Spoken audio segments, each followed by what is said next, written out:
بسم اللہ الرحمن الرحیم۔ شروع اللہ کے نام سے جو بڑا مہربان اور نہایت رحم کرنے والا ہے۔ تمام دیکھنے اور سننے والوں کو السلام علیکم۔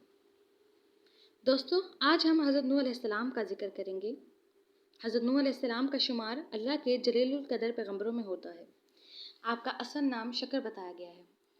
نوح نام پڑھنے کی وجہ یہ ہے کہ اپنی قوم پر بہت زیادہ نوحہ کرتے تھے، جس کی وجہ سے نوح آپ کا نام پڑ گیا۔ حضرت نوح علیہ السلام اپنی قوم کو توحید کی دعوت دیتے رہے۔ حضرت نوح علیہ السلام نے 950 سال تک کی عمر پائی۔ اس دوران توحید کے راستے پر چلنے والوں کی تعداد صرف 40 مرد اور عورتوں تک ہی محدود رہی۔ حضرت نوح علیہ السلام کی قوم بتوں کی پجاری تھی۔ قتل و غارت اس قوم میں ایک عام سی بات تھی۔ اس قوم میں بے حیائی کا ہر کام حد تجاوز کر چکا تھا۔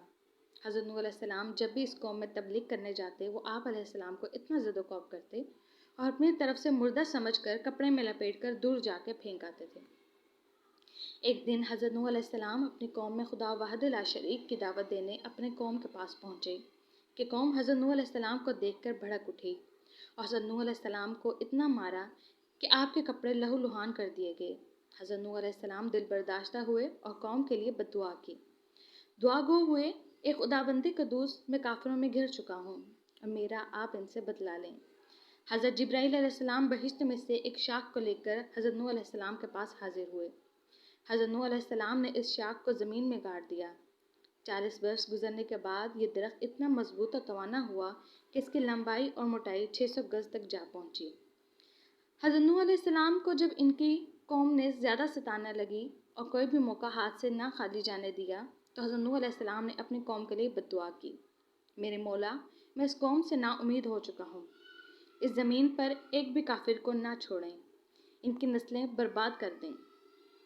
حضرت جبرائیل علیہ السلام حضرت نوح علیہ السلام کی خدمت میں حاضر ہو کر فرمانے لگے، جس درخت کو آپ نے 40 سال پہلے لگایا تھا، اسے کاٹنے کا وقت آ گیا ہے۔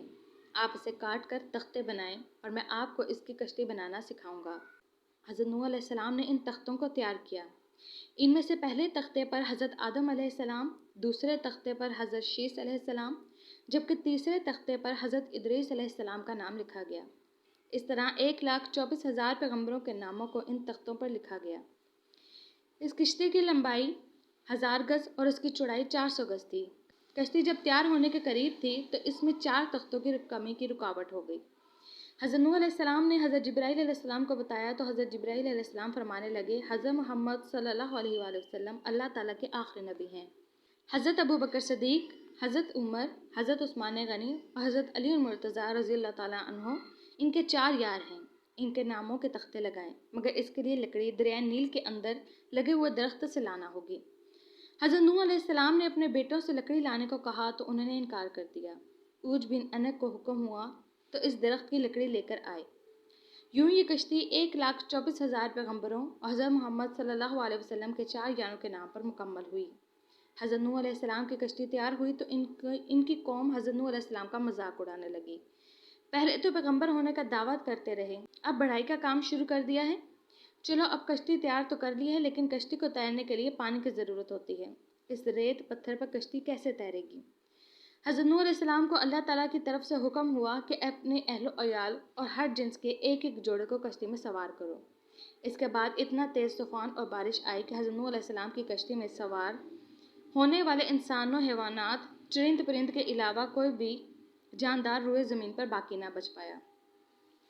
اس کشتی میں سوار ہونے والے افراد کی تعداد 8 بتائی گئی، جن میں سے حضرت نوح علیہ السلام، ان کی اہلیہ، ان کے 3 بیٹے بہوئیں شامل تھیں اور باقی ہر نسل جانور، چرند پرند کا ایک ایک جوڑا شامل تھا۔ حضرت نوح علیہ السلام کا ذکر قرآن مجید کے ساتھ باقی 3 الہامی کتابوں میں بھی ملتا ہے۔ اسی وجہ سے چینی عیسائی مبلغین اور سائنسدانوں کی ایک ٹیم نے 2010 کے اختتام پر ایک تحقیق کا اختتام کرتے ہوئے اعلان کیا کہ حضرت نوح علیہ السلام کی اس کشتی کو تلاش کر لیا گیا ہے، جو حضرت نوح علیہ السلام کے دور میں آنے والے طوفان میں استعمال ہوئی، اور اب یہ کشتی ترکی مشرقی پہاڑ کوہ رارات میں موجود ہے۔ اس کی اونچائی 12 فٹ ہے اور اس کو 3 منزلوں میں بنایا گیا ہے۔ یہ کشتی کئی میٹر تک برف میں دب چکی ہے۔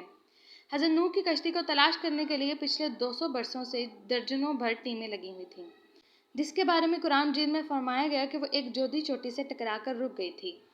چینی سائنسدانوں کی اس رپورٹ کو امریکی ماہرین نے مسترد کر دیا۔ امریکی ماہرین کے مطابق کشتی کے جو نمونے فرانسک تحقیق کے لیے بھیجے گئے وہ اتنے پرانے نہیں کہ اس کے بارے میں اتنا یقین قائم کیا جائے کہ وہ واقعی حضرت نوح علیہ السلام کی کشتی کے ہیں، مگر چینی ماہرین اس بات پر بزید ہیں اور انہوں نے اس بات کو 100% صحیح قرار دیتے ہوئے حضرت نوح علیہ السلام کی 48 سالہ پرانی کشتی ہی قرار دیا جو انہوں نے اللہ کے حکم پر تیار فرمائی تھی۔ چینی اور امریکی بحث میں عرب کے اخبارات نے بھی مداخلت کی، جس پر عرب اخبار نے لکھا کہ واقعی حضرت نوح علیہ السلام کی ہی کشتی ہے جس کا ذکر یہ لوگ کر رہے ہیں۔ چینی اور امریکی ماہرینوں نے قرآن مجید کی ان آیتوں کا بھی مطالعہ کیا جن میں اس کشتی کے بارے میں ذکر فرمایا گیا تھا، اور قرآن مجید میں جس مقام کو بیان کیا گیا وہ کوہ رارات کی طرف ہی اشارہ کرتی ہے۔ اب تک وہاں جتنے ماہرین پہنچے کسی نے پہاڑ کی بنی ہوئی چوٹی کو کشتی قرار دیا۔ اس کشتی کے حتمی رپورٹ جاری کرتے ہوئے 60 مقامات کا جائزہ لیا گیا۔ یہ کشتی کئی جگہ سے ٹوٹ پھوٹ کا شکار ہے۔ کشتی کا ہر کمرہ 5 میٹر اونچا ہے جس سے بڑا جانور بھی آسانی کے ساتھ اس میں داخل ہو سکتا ہے۔ تو دوستو یہ تھی حضرت نوح علیہ السلام کا واقعہ۔ اگلی ویڈیو میں ایک اور نئے واقعے کے ساتھ حاضر ہوں گے، تب تک کے لیے اللہ حافظ۔